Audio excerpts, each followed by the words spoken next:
गृहे समाजन्या परिगणित विद्याहीतिकुरम् समूढं मध्याह्ने वितरति विद्यायां पददिने समूचर्या प्रेमणा मनुवपि सकृतकालि सततम् गदारूढे जाति क्षिति परिभूत कविवरः।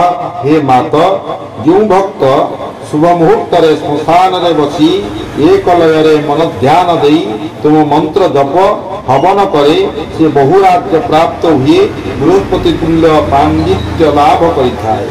सुपुष्पेराकिन्न कुसुम धनुष मंदिर मौहु पुरोध्यानम यदि जपति भक्तस्तव मनुम् स गंधर्वस्यैनित निपपतिरपि कवित्वामृतना मृता नदीनाः पद्यांते परम पदलिनाः प्रभावती। हे दुर्मुंड मालिके, यही सूत्र जो पाठक विधि पूर्वक तुमर मंत्र जप करे से गान संगीत विद्यारे गंधर्वपति समान पूजा पाए। कवि ता रूपक नदी मानकर समुद्र होइथाए। से मृत्यु परे काली मातांक परि पूज्य हुए।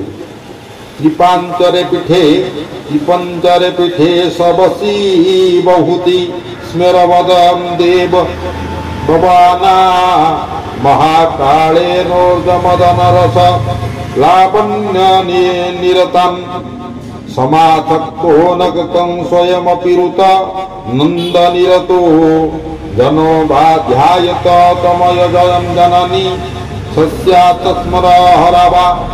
माँ भगवती पंचदश कोण विशिष्ट पीठ मध्यस्थ शिवरूपी समस्त हृदय उपरे महादेव सहित रति क्रियारे महा आनंद होई तुमर मंद हास्ययुक्त दीपांग पंचरे पीठे सबसी बहुहृदि स्मेरवदनं महाकाले नाच्यै मदन रस लावण्य निरतम् समासक्तं स्वयमपि रत नन्दनिरतो जनो जोध्यायते त्वमय जननी सस्यात् स्मरः वा। माँ भगवती पंचदश कोण विशिष्ट पीठ मध्यस्थ शिव रूप समस्त हृदय जपरे महाकाल सहित रतिक्रियारे महा आनंद होई तुमर मंद हास्ययुक्त मुख को जे ध्यान करे और रात्रि रे जे रत्यानंद रे आसक्त हुए से शिव रूप रे पूजा पाए। पलोमस्ति शैरं पललमपि मार्जारमस्तिते परं भूष्टपोष्यं न महिषत्वयपमापि वा।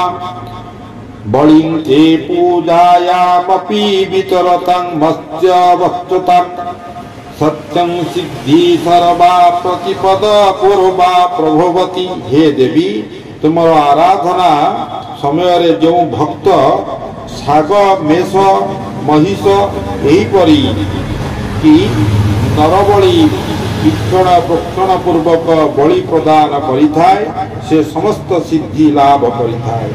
वसी लक्ष्यं मंत्रं प्रजापति हविष्यासन्नरते निवामात सूक्ष्म चरण कमल ध्यान निरतः परं नगतं नग्न निधुवन विनोदेन च मनु उपलक्ष्यं सस्यात सुरहर स्वप्नाखितितके तले।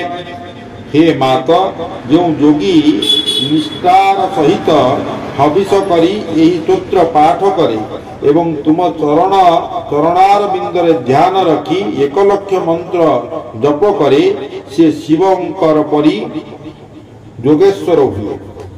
इदं स्तोत्रं मात सब मनुसन्मुद्धारण मनोः स्वरूपाख्यं पादाम्बुजजुगल पूजा विधियुतम् निस्साधे वा पूजा समयमपि वासस्तु पठति प्रलापस्तु स्यापपसरित कवित्वामृतरसः। माँ काली, जो लोक निष्ठार सहित तुमर मंत्र जप करे, तुमर पाद पद्म को ध्यान करे, रात्रि रे ही कर्पूर स्तोत्र पाठ करे, से पांडित्य लाभ करी दिग्विजयी हुए। यदि से प्रलाप करे तथापि ताहा सुंदर काव्य रे परिणत हो जाता है। मुरंगासी बुंदं तमनुसरीति सरति प्रमतरलम वसंतस्य